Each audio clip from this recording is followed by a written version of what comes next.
Earth buildings in Yemen, I wouldn't call them earth buildings. I would be more specific, because there are various types of buildings that use materials which are from the very soil or the earth or the ground or mountains or wadis.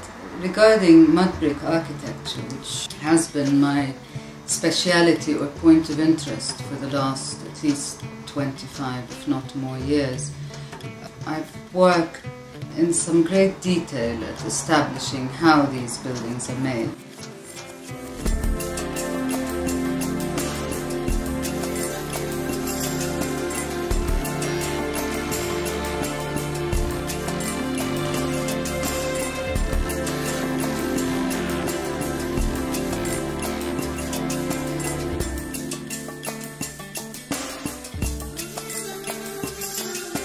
I'm not an historian, so I don't like to attach dates to buildings.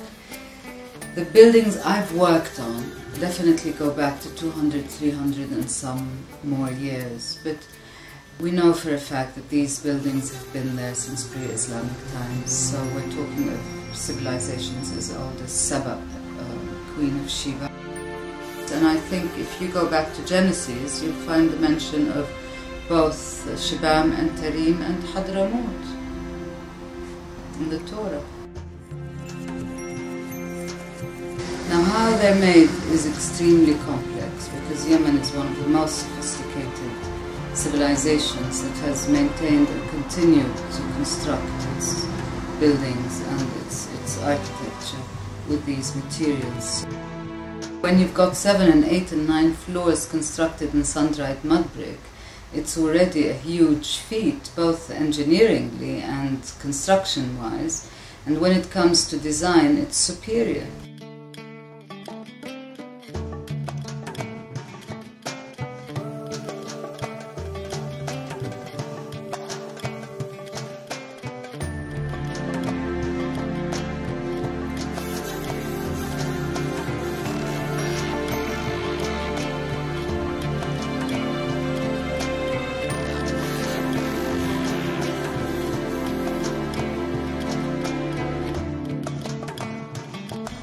So, you know, whether you construct palaces in sun-dried mud brick and can build up to 40 rooms and 40 bathrooms in one building, as in Khayla, for example, one just has to look and see, you know, why and what has made this so incredible and amazing.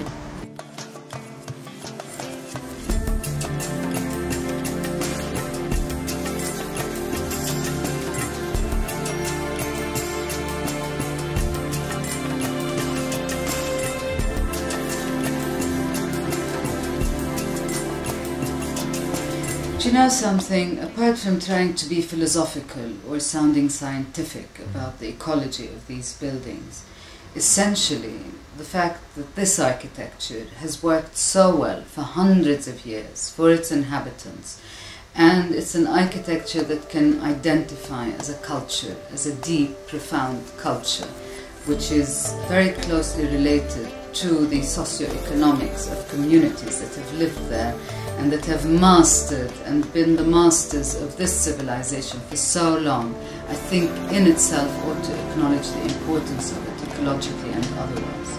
I think the best way to compare it ecologically, or to discuss it or identify it as ecologically viable or sound or sustainable, is just compare it with the ugly, mediocre, imported Western forms of buildings that are being used there, which are commercially viable because they fit into a more speculation market kind of economy.